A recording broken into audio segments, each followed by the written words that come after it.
السلام عليكم ورحمة الله وبركاته. مرحب بكم في أسرار عالم الرخام والجرانيت.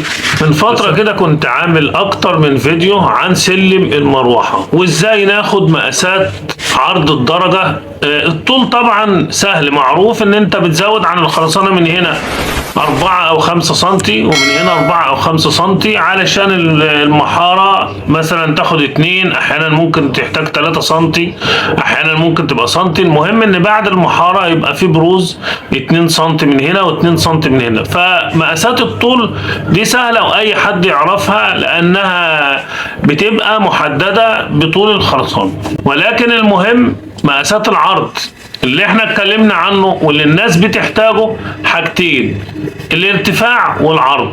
احنا اتكلمنا قبل كده كتير عن الارتفاع واتكلمنا برضو عن العرض، لان سلم المروحة بما ان هو مش عدل فبيبقى بيحير الناس شوية، ومش كل الناس بتبقى فاهمة تعمل مقاسات المروحة ازاي.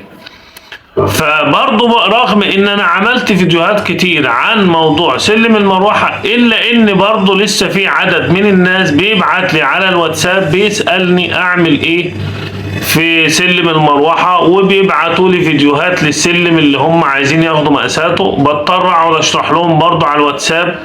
فانا في الفيديو ده برضه هأكد تاني على طريقة اخد مقاسات سلم المروحة. سلم المروحة بيشترك مع السلم العدل في حاجتين، ولكن بيختلف عنه في حاجة واحدة. الحاجتين اللي بيتفق معاهم او بيشترك مع السلم العدل فيهم هو الارتفاع وطول الدرجة. طول الدرجة كده طول الدرجة مثلا متر، متر ونص، متر و20، ده الطول بتاع الدرجة.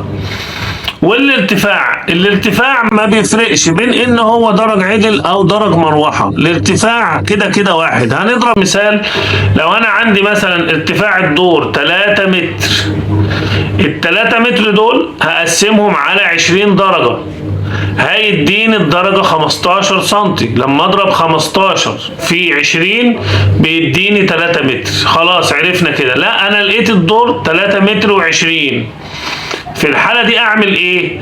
في الحالة دي عندي حاجتين: يا اما ازود درجة اخليهم 21 درجة واقسم ال3 متر و20 سنتي على ال21 درجة، وفي الحالة دي هيديني 15 سنتي وربع. طيب ممكن اجي ازود درجة ما الاقيش مجال عندي ان انا ازود، الاقي في باب شقة او باب البيت او اي حاجة بتمنعني ان انا اخلي الدرج من ان هو يبقى 20 ان انا اخليه 21. طيب ابقى انا مضطر اعمل حاجة تاني، ان انا اخليهم 20 درجة زي ما هما، بس اخلي ارتفاع الدرجة 16. يبقى انا بدل ما حليت المشكلة بزيادة درجة، لا حليتها بزيادة الارتفاع في كل درجة سنتي، علشان اعوض في ال20 درجة 20 سنتي على كل درجة سنتي عشان يديني الارتفاع كامل. انا عايزك تركز في الكلام ده والفيديو ده وتحاول تسمعه اكتر من مرة وتفكر فيه، والجزئية اللي انت ما فهمتهاش راجعها تاني. لازم حتى انا لما بشوف فيديو تعليمي في اي حاجة براجع الفيديو مرة واثنين وخمسة لحد ما افهم الحاجة كويس. طيب احنا قلنا كده الارتفاع عرفنا 3 متر على 20 ب15. طب ال20 دول كتار، المكان مزنوق، مش قادر ان انا اعملهم 20 درجة. الخرسانة مثلا 17، عايز ازود 3 درجات، ما عنديش مجال ان انا ازود، في حاجة هتحوشني، في حيطة مقابلة السلم ولازم اوسع، او في باب شقة مش هقدر اخش في باب الشقة. طيب احاول ان انا الخرسانة مثلا 17، لو انا عملت 17 درجة هيبقى الارتفاع كتير.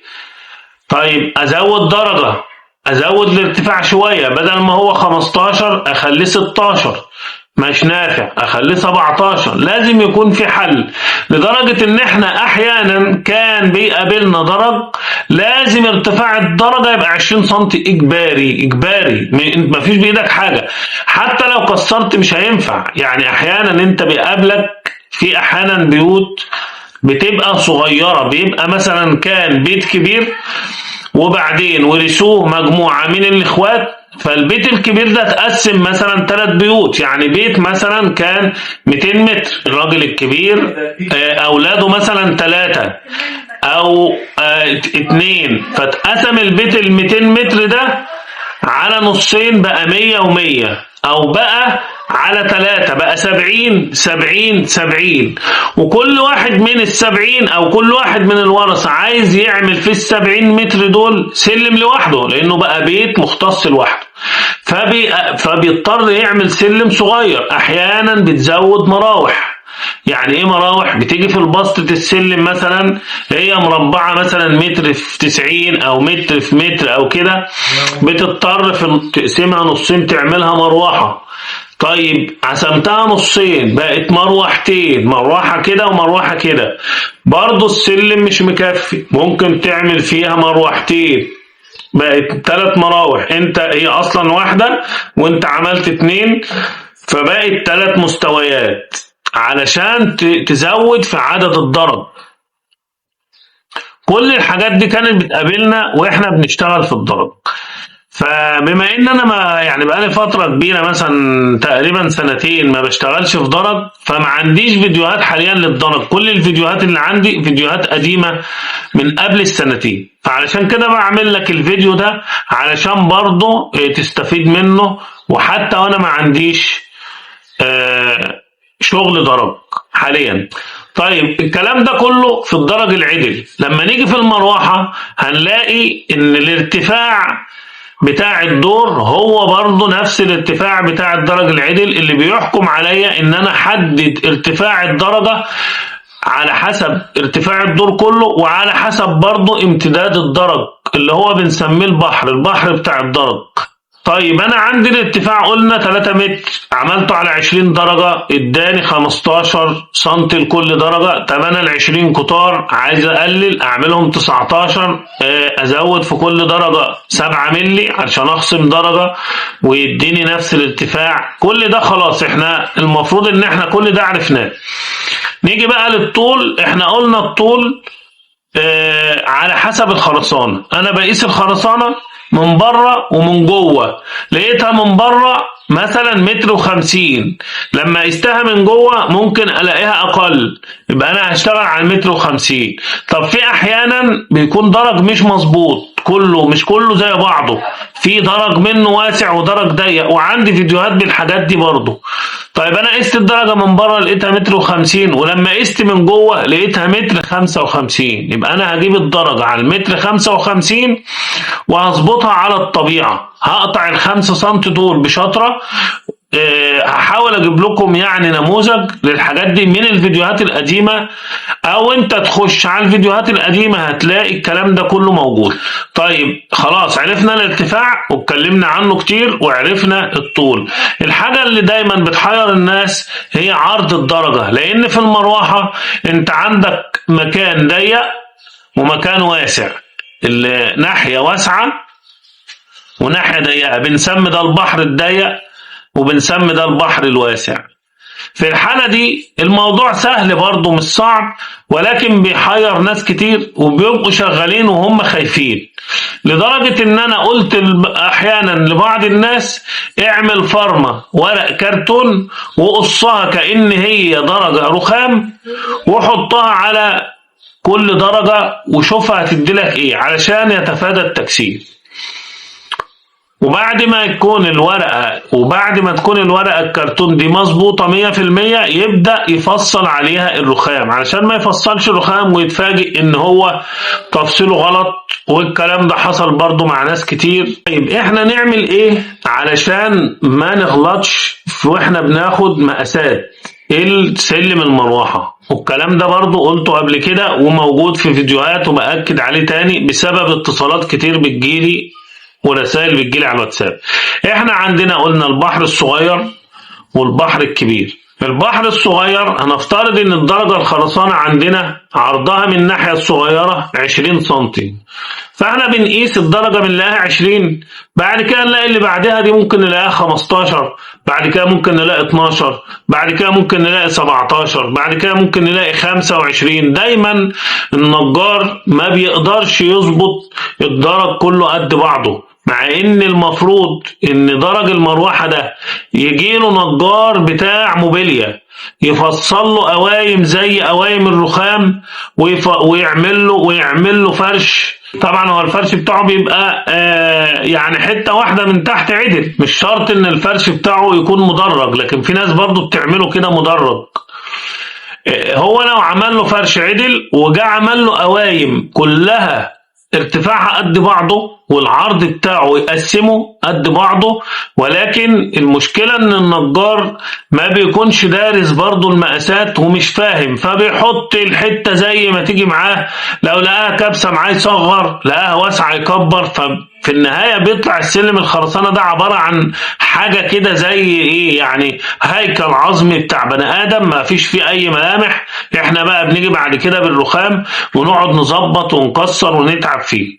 لكن هو نفسه لو متخصص وفاهم في المقاسات والأبعاد والحاجات دي ممكن يعمل لك درج سلم انت تلزق عليه يا دوب بس بشوية مون، ولكن ده يعني قليل جدا لما بيحصل في الخرسانة.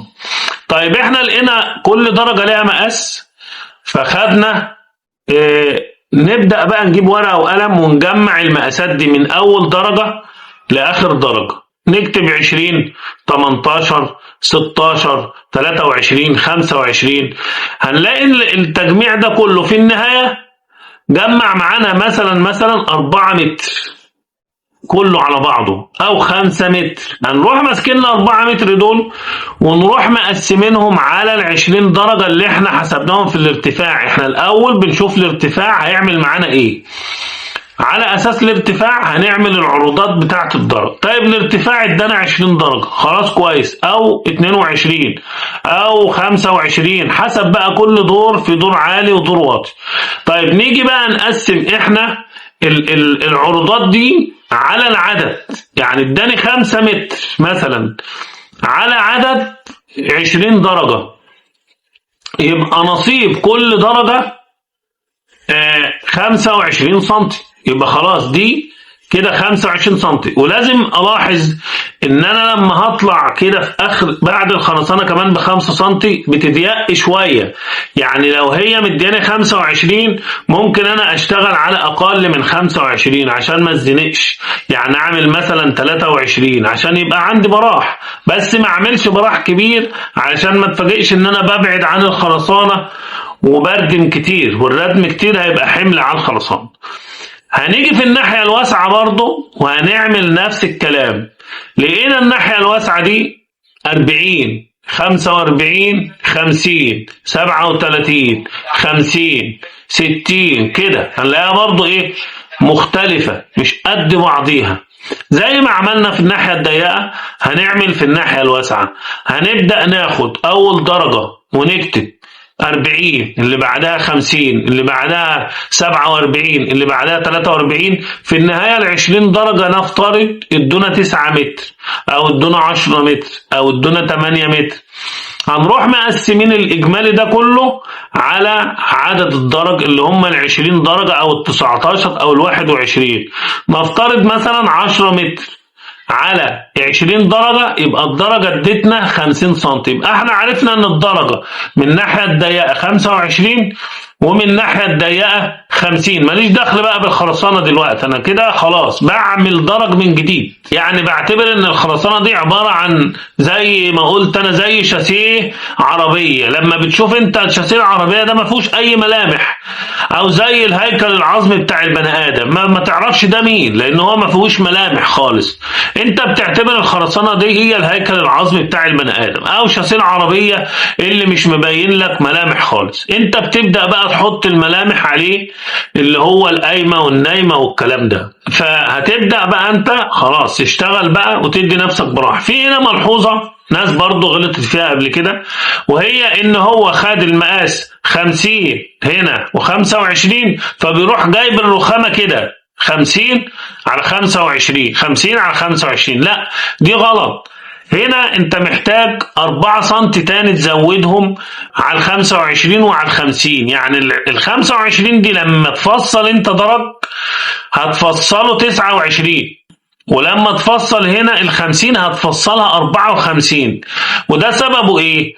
السبب ان انت عندك 4 سنتي مدفونين، منهم 2 سنتي تحت القايم بتاع الدرجة اللي فوقيها، دول مش محسوبين لان انت مقاسك من القايم اللي هنا للقايم اللي فوق ده ال50 سنتي وال25 من القايم للقايم، فانت المكان اللي هيتغطى بالقايم المكان ده مش في الحسابات، يبقى دول 2 سنتي بتزودهم على الحسابات اللي انت حسبتها على النتيجة اللي طلعت معاك. بعد كده في 2 سنتي تاني او سنتي ونص او سنتي حسب الرفرفة اللي انت بتعملها. الطبيعي في الرفرفة 2 سنتي، ده اللي احنا طلعنا لقيناه، ولكن في بعض الناس مش عايزها 2 سنتي، عايزها سنتي ونص. وفي بعض المهندسين قبل كده كنا بنشتغل في الجامعة الأمريكية زمان، وجاب لنا المهندس جاب لنا حتة خشبة كده سنتي، قال لي السنتي ده اتلقط بيه، انا مش عايزها 2 سنتي ولا سنتي ونص، عايزها سنتي. فانت لو عندك البروز سنتي فانت بتزود سنتي للبروز وبتزود 2 سنتي اللي هيغطي عليهم القايم التاني. لو عندك البروز 2 سنتي يبقى بتزود 4 سنتي، منهم 2 تحت القايم ومنهم 2 بره القايم اللي هم البروز، دول مالهمش علاقة بحسابات السلم. اعتقد ان كده الموضوع مفهوم وواضح، ولو انت راجعت الفيديو ده مع فيديوهات قديمة هتستفيد منه جدا. بس انا بفكركم ضروري تعملوا اللايك وتشتركوا في القناة علشان التفاعل في القناة ضعيف جدا. الكلام ده كله اللي انا قلته، في حد اتصل بيا وقال لي ان انا عندي درج مش مدرج معمول حصيرة، سواء هو عدل او مروحة. درج الحصيرة ده مشكلة كبيرة وبيبوظ الرخام، ومش هقدر اتكلم عنه في الفيديو ده. ان شاء الله الفيديو الجاي هعمله عن الدرج اللي هو الحصيرة اللي مش مدرج، علشان نركب عليه نعمل ايه، وعشان ناخد مقاساته برضو نعمل ايه. وبكده يكون الفيديو انتهى، والسلام عليكم ورحمة الله وبركاته.